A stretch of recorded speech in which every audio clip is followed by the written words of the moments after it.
Hapit na ko ordinahi pagkapari mga igsoon, kay didto mangyo ko ordinahi sa among home parish sa Santa Catalina. Unya ako pa man gyud ang naordinahan didto, although dunay mga pari nga mga taga Santa Catalina pod, pero kalagmitan nila sa katedral gi ordinahan. Ako didto ko nagpaordina sa among parokya mismo.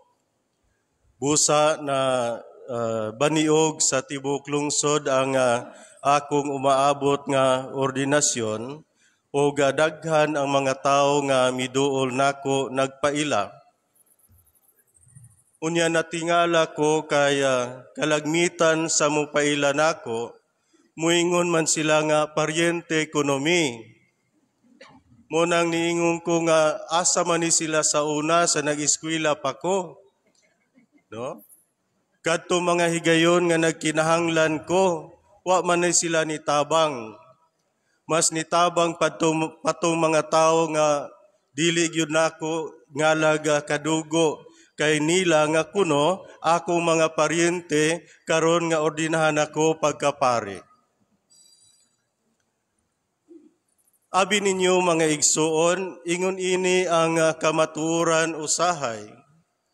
Kung nindot gani nga medyo matawag natog advantageous para sa tao ang mga panghitabo, murabag ilang i-personalize amo ni, atuan ni. Pero kung ang tao nga bisan pagkaila, bisan pagsuod, bisan paryente, kung musulti gani o mga pulong, nga daw mo dulot sa bukog, isalikway na dayon, daoto na dayon, butang-butangan na dayon, insultuhon na dayon, dili na dawaton. Ug mao kini ang nahitabo ni Jesus diha sa ebanghelyo karon.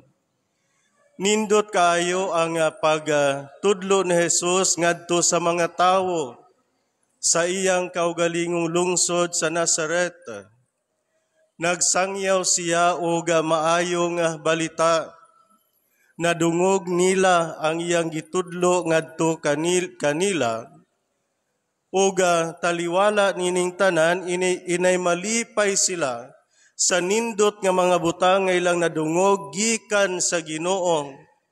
Ang mga tao sa Nazareth nangutana asa man siya nakakuha nining maong mga pagtulunan. Asa man siya nakakuha og kahibalo nga sama niini, nakailaman ta ining tawhana ang anak ni Maria ang panday. Sa ato pa wala nila dawata ang Ginoo tungod lamang kay kuno nakaila sila ni Jesus. Og anha dinha kalagmitan mga igsoon mapakyas ang tawo dili lamang sa pag-ila, kung dili sa pagdawat sa Dios, sa higayon nga muingon kita nga nakaila kita kaniya. Nainumdum ko, aduna ko'y kaila nga muingon gyud siya, siyang kaugalingon nga relihiyoso kuno siya. Pero niingon po siya nga dili gyud siya musimba. Munang niingon ko asa mang pagka-relihiyoso pangitaa, nga dili manggani di ay kamusimba. Ningon siya nga, nakabalo na magutaan ang ebanghelyo, Padre. Nakadungog na manggutaan na, balik-balik ramang guna, kada adlaw, kada Domingo, maura mangguna pirmi, basta kay ako nagtuorag yung ko Ginoo. Sa ingon niini nga paagi mga igsoon, dili mo tuhop sa kasing-kasing sa tao ang mensahe sa Dios, kay gikan sa sinugdan in the first place, we are not eager, we are not willing, we are not ready to accept the message of the Lord. Busa mga igsoon, tan-awon nato ang tagsa-tagsa nato kakaugalingon. Kay tingali biya gitawag nato ang atong kaugalingon nga Kristohanon tungod lamang kay nabunyaganta. Tingali biyag na kuntinto na ta sa atong pag-ampo, matag adlaw ug pagsimba. Unya wala din nato hingpit nga dawata ang Dios diha sa tagsa-tagsa nato kakasing-kasing ug kaugalingon. Sama sa nahitabo sa ebanghelyo nga diin ang mga tao nga sa ilang tungod sa ilang pagtuo nga nakaila kuno sila ni Jesus, wala sila mudawat kaniya ug wala nila panumbalinga ang mensahe nga iyang gipadala nga iyang gihatag ngadto gitunol ngadto kanila. Ang usa ka matuod nga Kristohanon mga igsoon miingon si Jesus, mahinungdanon nga dawaton niya ang mensahe sa Dios sama sa usa ka bata. Ang bata nakaila sa iyang amahan, nakaila sa iyang inahan, ug kung unsay isulti sa iyang ginikanan, iya kining dawaton ug tuuhan, tungod kay mahinungdanon kini alang kaniya, kay mensahe man, pulong man sa iyang ginikanan. Ug busa ingon usab niini unta alang sa matag usa ka nato. Natural mga igsoon nga adunay mga higayon nga medyo sakit ang mensahe nga atong madungog gikan sa Ginoo. Pero dili kini aron masakitan kita kung dili hinuon gisulti ang maong mensahe aron mamati ug magbag-o kita diha sa tagsa nato ka kinabuhi nga Kristohanon. Maubitaw na nga niingon sa Jesus mismo, ang pulong sa Dios sama sa hait nga espada nga duhay sulab. Sa ato pa ingon siya niya na kahait, nga ingon niya na kasakit kung mo abot diha kanato.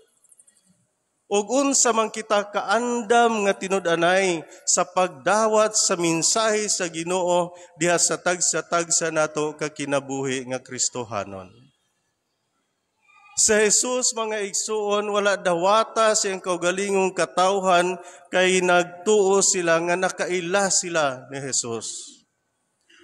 Apan wala sila makaila sa Ginoo. Maubitaw na usahay kung maghisgot na ganit mensahe sa Dios o pulong sa Dios. Adunay mga higayon nga kung dunay mosulti nato, bisag nindot pa ang gisulti unta, tungod kay nakabalotag kinsay nagsulti, ato dayong babagan, no? Diya sa atong kaugalingon, magama dayon tag-filter diya sa atong atubangan, ug dili mo tuhop ang mensahe nga atong nadungog. Kay muingon man dayon ta, mura po ni siya kinsa musulti ana, kadto biyagon ng marites dinha, no? Kadto biyagon ng kakusugan ng manabi, kakusugan ng manaot, palahubog po na, no? Kinsang mo istorya, no? So nindot unta ang mensahe, pero kay naa may filter ng daan, ang kanabitaw nga itong mga biases, no? May nagpatigbabaw, so ang nindot nga mensahe, mahimong wala. Kay dili man taandam nga mudawat sa mensahe, kay ato mang gi-filter nga daan. Subuot si Jesus, mga igsoon, nga mupaabot ka nato sa mensahe, pero mahinungdanon nga andam kita alang niining maong pulong nga gikan sa Ginoo. Gani sa unang pagbasa karon mga igsoon, nga gikutlo gikan sa basahon ni Propeta Ezekiel, Kapitulo 2, versikulo 2 ngadto sa 5. Miingon si Ezekiel, misulod kanako ang Espiritu sa Dios, o gipatindog niya ako. Unya miingon ang tingog kanako, ipadala ko ikaw ngadto sa katawhan sa Israel. Katawhan nga masupilon. Katawhan nga masupilon. Sila ug ang ilang mga katigulangan nagmasupilon kanako. Mga gahi silag ulo ug walay pagtahod kanako. Mga gahi silag ulo ug walay pagtahod kanako.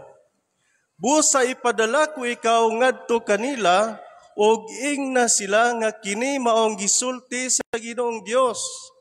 Sa ingon masayod sila nga aduna di ay propeta diha kanila, mutuo sila o dili. Nga sa ato pa, bisang pagdili sila mudawat, ilan na ng problema. Pero ipaabot ngadto kanila ang mensahe nga gitsugo ko kanimo. na hinumdum ko mga igsoon sa naasayan pa ko kanhi sa laing parokya, medyo dugay-dugay na. Adunay higayon nga nagkinahanglan ko og mga liminister kay daghan ng kapilya, kulang kaayo kog liminister. Dunay liminister nga nagdala og 2-3 ka kapilya. Kay kulang man gyud. So nag-announce ko nga kinahanglan ko mga liminister para sa parokya. Tuod man, adunay daghan nga mi-apply. Usa sa mi-apply mga igsoon pagka-liminister, kana bitawng kung makita nimo siya, example sayo sa buntag, nga nagligid na daplin sa karsada sa kahubog, mo na'y normal. Mo gyud to iyang normal, mas dili normal, mas matingala ka, kung makita nimo siya alas 10 sa buntag nga dili pa hubog. Grabe ang kinabuhi. Pero taliwala ang tanan, ni-apply siya pagka-liminister. Karon sa dili pa nako sila dawaton, o dawaton man o dili, ako dunay mga interview nga akong gihimo. Gi-interview na ako sila binagsa. Kadto nga maong liminister mga igsoon, pagduol niya nako, una gakurog siya, kay alas 3 na sa hapon, wala pa siya nakainom. Kay naghulat mag-interview. Unya, nagkurog po siya sa kakuyaw, kay interviewon lagi siya, wa siya kabalog unsay akong ipangutana, unsaon niya pagtubag. Pero sa akong pag-interview niya mga igsoon, nakita na ako ang iyang pagka-seryoso, pagka-matinud-anon sa tinguha nga mahimo siyang lay minister. Moto nga ako siyang gidawat. Sa tinud anay mga igsoon, kining sa tibok na akong kinabuhi bilang pari, kanang maong liminister, mo'y nakita na ako nga pinaka-epektibo sa iyang pagka-liminister. Wala ko nag-ingon nga pinaka-maayo. Ang akong ingon pinaka-epektibo kay nga naman, sa matag higayon nga musulti siya, nagsaksi siya sa iyang kaugalingon nga kinabuhi. Sa matag higayon nga magpaambit siya sa iyang kaugalingon nga kinabuhi. Giunsa siya pagtandog o pagbag-o sa Ginoo, taliwala sa sayop kaayo niya kinabuhi dinhi sa kalibutan. Nga sa ato pa mga igsoon, ang grasya sa Ginoo dili nimo mapugngan. Ang grasya sa Ginoo dili nimo matalikdan kung andam ka nga mudawat sa Ginoo diha sa imong kinabuhi sama ni atong maong liminister. Dili sama ini mga katawhan sa Israel sa Nazareth nga wala gayud mudawat sa Dios. So tanawon nato ang atong kaugalingon mga igsoon. Anaa bagayod kita sa Ginoo? Iya bagayod kita sa Ginoo? Midawat ba kitang tinud-anay sa Dios diha sa tagsa nato kakinabuhi? Dipindi ra gyud na nato mga igsoon. Apan atong hinumduman nga kung dili ta mudawat sa Ginoo sa tinud-anay, di matapugson sa Ginoo, pero dili po tama kadawat siyang grasya. Muna nahitabo sa katawhan, sa kaugalingong katawhan sa Dios sa Nazareth. Wala sila makadawat o mga milagro gikan sa Ginoo. Wala nakahimo sa Jesus o mga milagro dito. Dili tungod kay dili siya makahimo. Kung dili tungod kay dili sila andam alang sa Ginoo. Kay mga gahi man sila ulo. Mga igsoon, tanawon kuno nato, gahi batag ulo o medyo humok. Tubagaw nato ang Ginoo diya sa kinahilad man sa atong kasing-kasing.